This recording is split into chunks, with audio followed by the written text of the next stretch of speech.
Hello and welcome to the Moms Who Know podcast. I'm your host, Chanel Nielsen, and I'm here today with Rachael Mariani. How are you, Rachael? Hi, I'm good. I just want to thank you so much for having me today. Yeah, I'm glad to have you. How did I do on the pronunciation of the last name? Mariani? Perfect. Yep. Okay, good.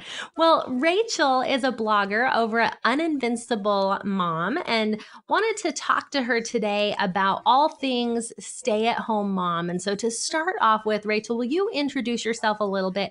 Tell us about your family and kind of how you came to be a stay-at-home mom, your kids, so you're single, you're one baby, and all those things. Yeah, okay.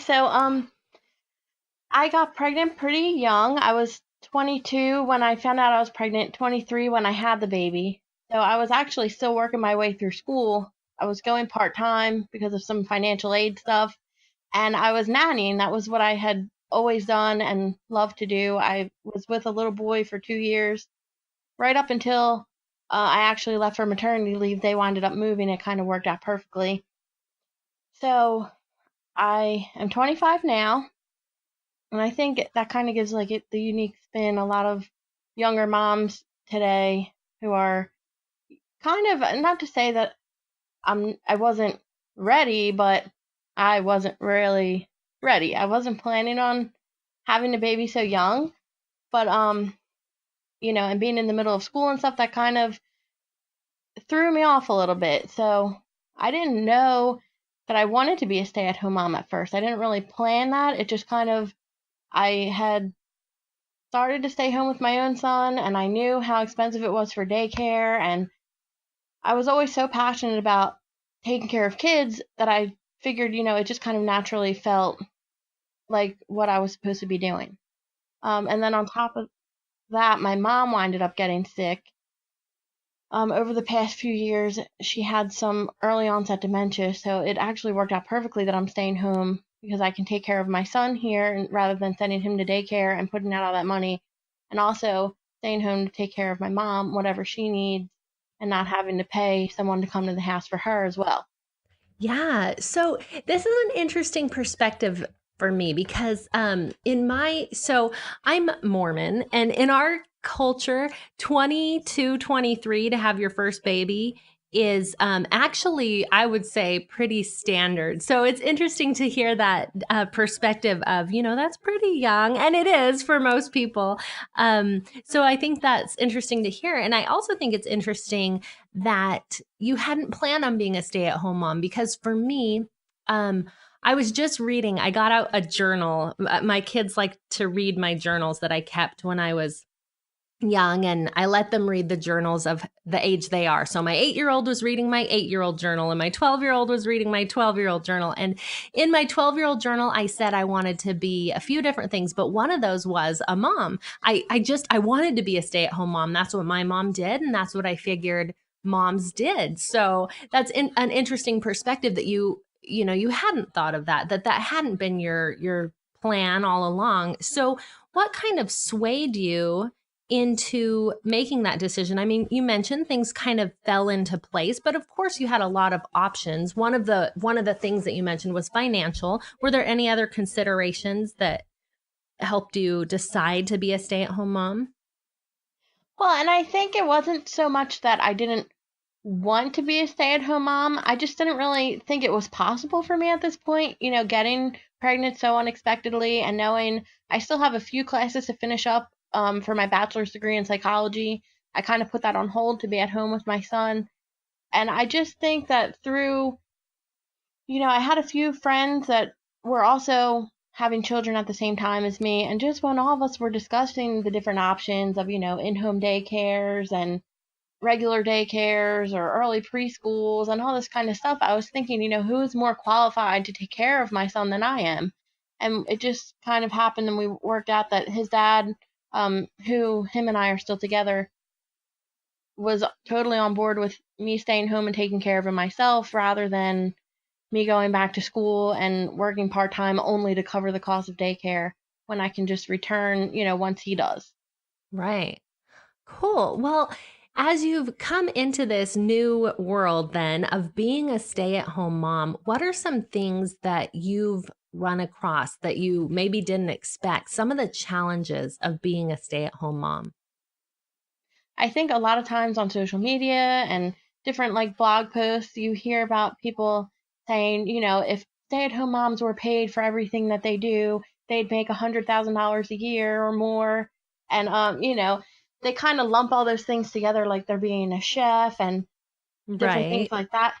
And I think that's so funny because I don't necessarily see those things as like working moms do those too. It's probably even harder on their part to have all the meals made and prepared and sent to school, between the time they're home and the time they have to leave in the morning. But where I think it's different for stay-at-home moms is that there are things that, maybe working parents don't have to consider to do all day, such as like since my son isn't in daycare, not only do I have to like feed him and change him and discipline him and keep him out of trouble all day, I also have to do those things like make sure he's learning, his language is developing, he's being getting enough socialization, he's doing his arts and crafts, he's getting his exercise every day, where normally those things would just be taken care of because they have curriculums and other children and playtime at a daycare, and they kind of can let them just go and learn, and they come back and it's all done not for them, because obviously working parents play a huge part in their children's education and development as well. It's just not all day long, constant, attached at the hip. What am I doing wrong or right? Is he getting enough of this or that all Yeah. day? Yeah, for sure. I mean, when you are a stay-at-home mom, it really falls on you, all those things. You can't outsource, right? If it's just you, it's just you. And so, yeah, there's a sense of responsibility there for like, okay, I have to make sure that all these things are happening and that I'm doing all these things. And I think another part of it is not getting lost in all that, because it can be easy to totally, your whole identity and your whole day becomes about this other person, this little person, and maybe they don't care what you look like. And so you don't have to even get dressed for the day and things like that, to where you kind of, you change what you do with your day and maybe what you prioritize, I feel like. So Yeah, for you, I mean, you're also helping to care for your mom at the same yeah, time. So you're caring for people on both ends. So that must be just an additional challenge there. definitely. It usually consists of, different meals and kinds of things like that. My mom's a very picky eater. Actually, my toddler will eat pretty much anything, but I don't always want him eating what my mom eats because she would rather eat, like a burger or, not always the healthiest choice. And I want to get him in all these nutrients while I can before he starts going through his phases. So a lot of times it's like I'm trying to keep him occupied and entertained and learning. And then I'm also trying to make sure that, not only me and the baby's clothes are washed, but also like my mom's, my dad works a lot to make sure that, she can get all the medical help and everything else that she needs.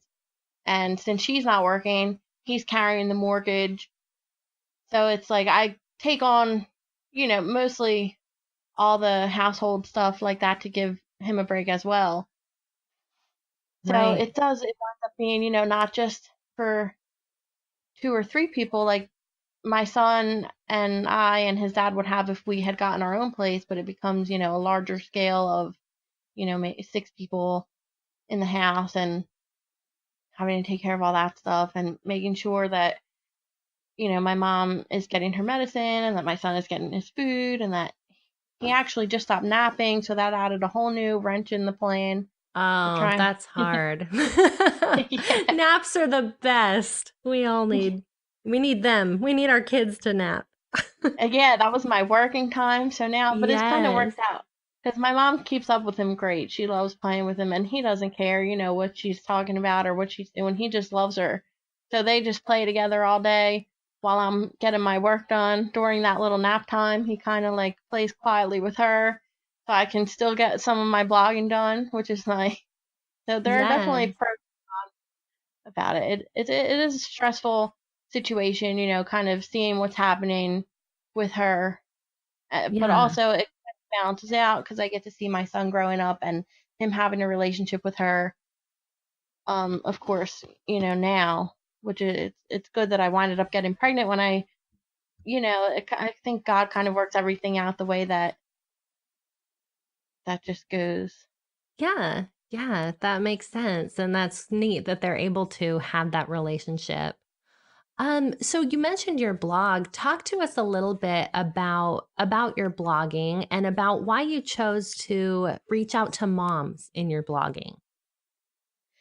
Yeah, I really, for a long time, I was kind of feeling called to write a blog, and I guess I never really knew where to even start or what to go with, and I kept kind of just like pushing it on the back burner because I didn't think of myself as a writer or anything like that. But it was just this little thought in the back of my head that kept coming back up time and time again. And once I was, out of work and staying home all day with my son, I was kind of starting to feel like a burden on the people who were financially supporting us, like my dad paying for the house, and then my boyfriend for paying for literally everything for my son and I and himself that we need. And he also takes care of his grandfather at home.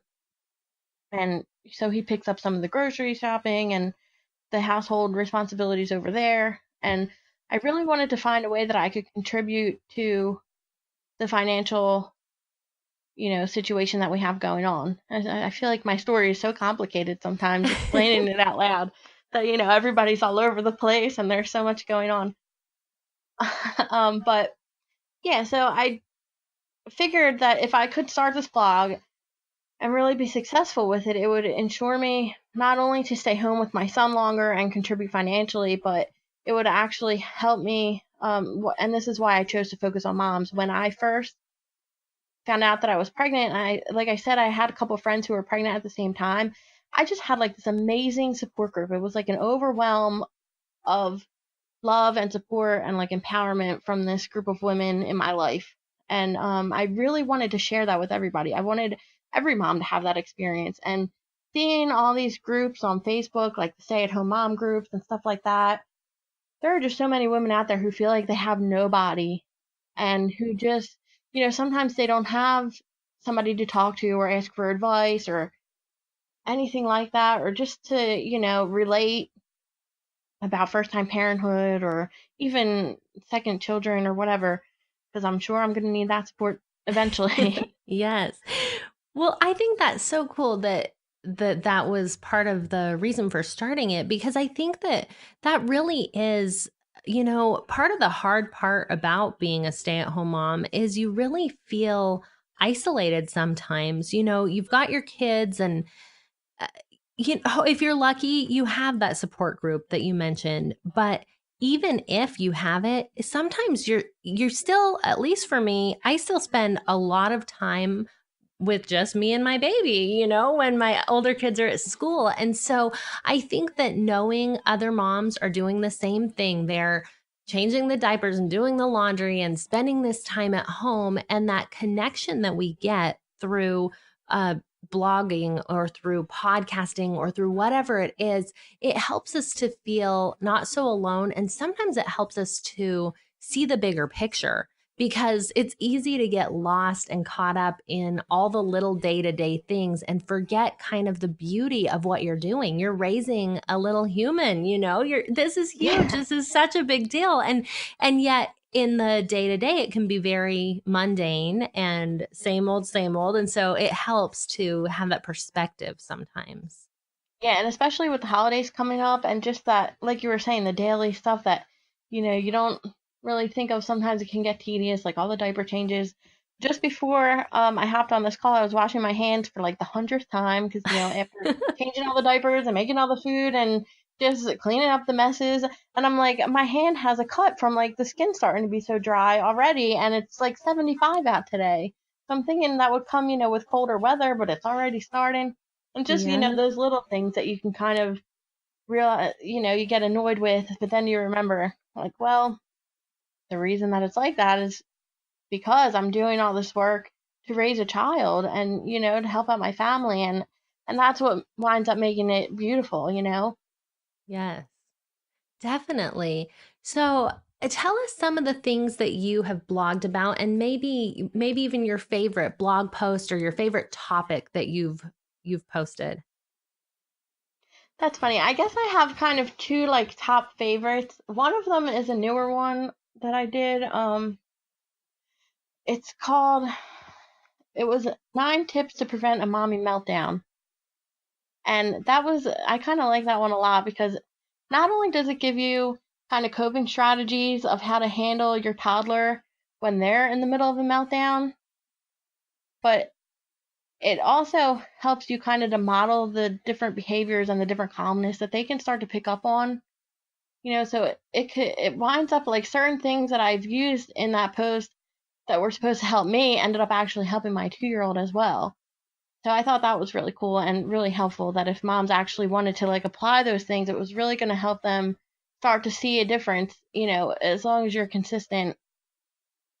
And the second one was 3 different parenting mantras that I found. And I don't know if I'm supposed to even give a spoiler alert or what, but Yes, tell us. Yeah, don't leave us hanging. Tell us these mantras. yeah, so my favorite one is he's not giving me a hard time, he's having a hard time. That's And good. I even listed in there that I don't know if I got that from a book or a movie or where it was the first time I heard it, but all I know is that I remember it and that it has helped me so much because it's those times where, you know, he's like in the middle of a meltdown that I can just be like, look, this is not his fault. He's not trying to aggravate me. It's not like the right response here is not anger or frustration, even though that's the one that sometimes we can really jump to right away. Because just like children, you know, if we are in a new situation or a situation that is hard for us to understand or hard for us to fix, we can get frustrated. It's the same for them. So knowing that he's just having a hard time, he can't express himself the way that he wants, you know, he's still so little, he doesn't have the language or the cognitive development to really understand what's even bothering him to be able to express it to us in the proper way. So me remembering like instead of let me discipline him, let me help him. You know that Yeah. it's Because it's such a different place that you're coming from. You're coming from a place of compassion. He's having a hard time and you're trying to feel what he's feeling instead of, oh, that kid, he's given me a hard time. It's a totally different perspective. So I like that a lot. definitely. Um, and another one of the mantras was just he's fine, and that was one that I just kind of had picked up on that he actually started copying me for saying. So now if he's doing something, you know, sometimes it's easy to think like, oh, I don't want him doing that, but really it's nothing that's harmful to him or something that's, you know, really not okay. It kind of goes more into like being consistent.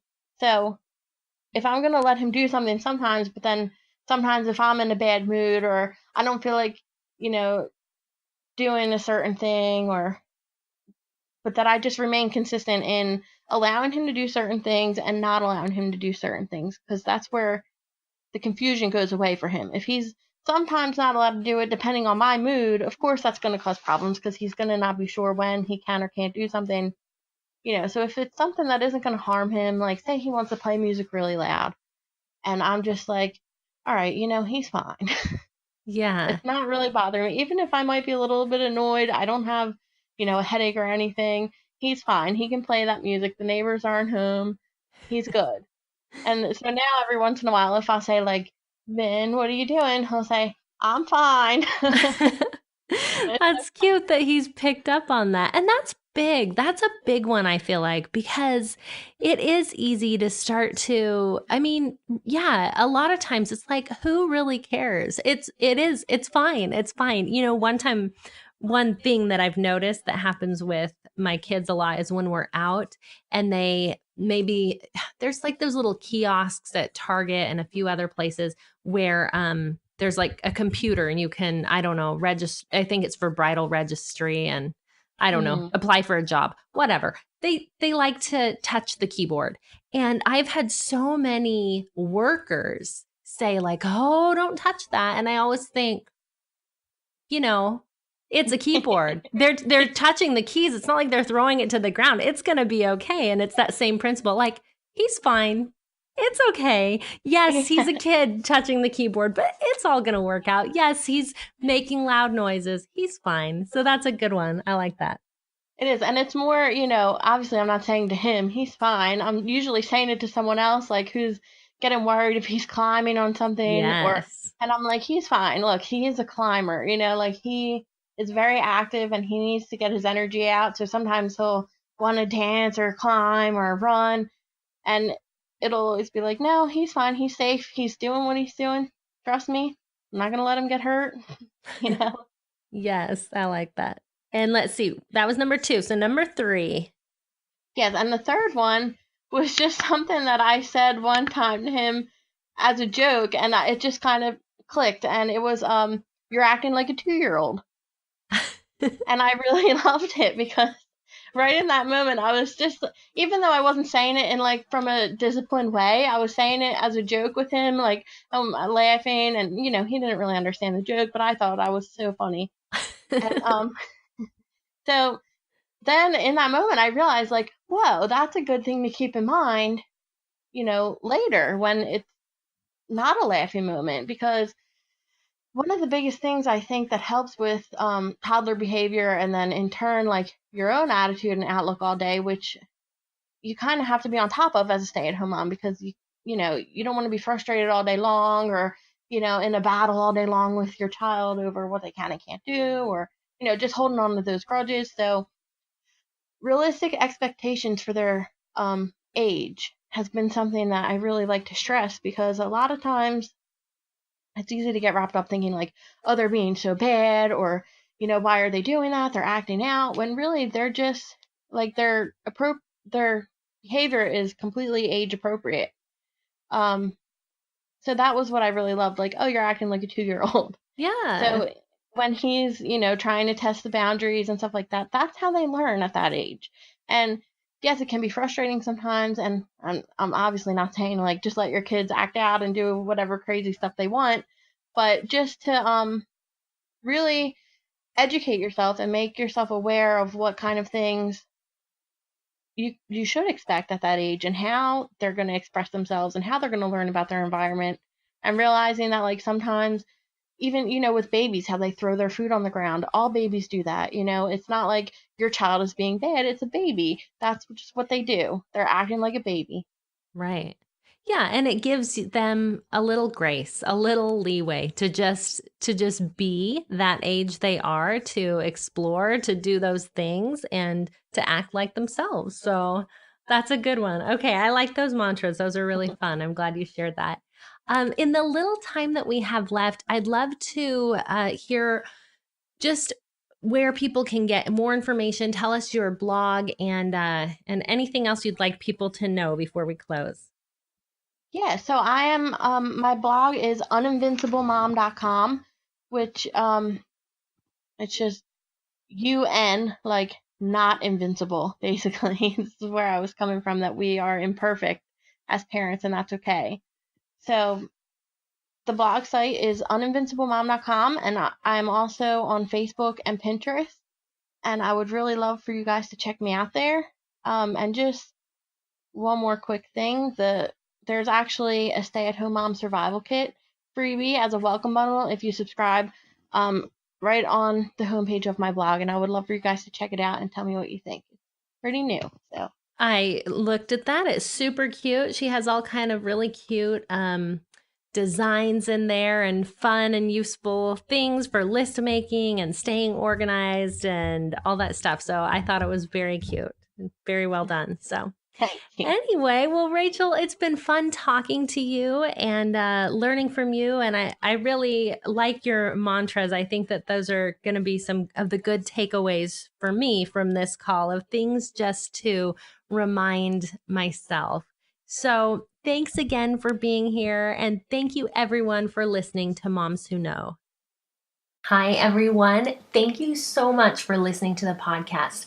A special thank you to those of you who have reached out, those who have shared the show, the people who have recommended guests, and those who have left reviews on iTunes. I just want you to know I appreciate it so much. I'm so glad that we are building a community and that you are a part of it.